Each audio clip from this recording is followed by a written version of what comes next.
At the Goodwood Festival of Speed this year, perhaps the biggest draw on the Lamborghini section of the supercar paddock is this, the Essenza SCV12.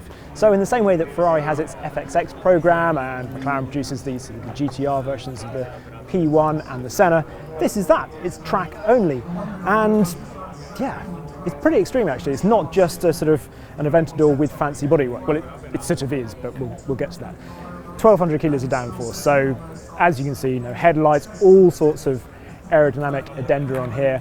Bonnet is being shaped to move the air up into this roof scoop up here, feeding the 6.5 litre naturally aspirated V12, which is putting out 819 brake horsepower, 830 PS, making it the most powerful engine that Lamborghini has produced, probably aside from powerboat engines. I don't know. Anyway.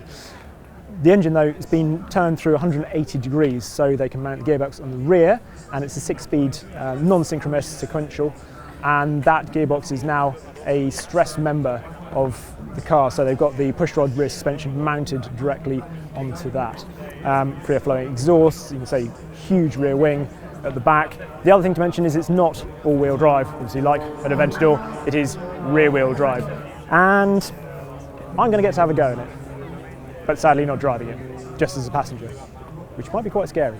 The interior looks serious. Oh, weight saving as well, 136 kilos lighter, which is okay. So it weighs 1,376 kilos overall. And they're only going to build 40 of them. There we go. Could you just talk us through the steering wheel? What's on them? So we have ABS traction control, of course. We have the diff. This is opening and closing the diff. That's quite cool. Power steering to increase or reduce the power steering. Then we have engine mode from 1 to 6, but more and more power. Number 5 is the funny mode, let's say. Then we have a clutch regulation to see how aggressive to release the clutch. This is the main the dashboard here. You can go through a bit of everything, like the regulation of like clutch, the brake bias. You have air conditioning. that's good. Throttle position, how hard on the throttle you can go, and main ignition start. That's really, you can regulate the pedal with this button.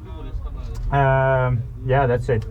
Yeah, and then what does the Motec screen you've got? Yeah, this one mostly it's like either you can choose a rear view camera, but then normally the mechanics they use it because there is so many pages on the sensors, from fuel pumps to TPMS regulation. It's like 6 pages of endless just computers. It is like a proper race car, isn't it? Yeah, it is.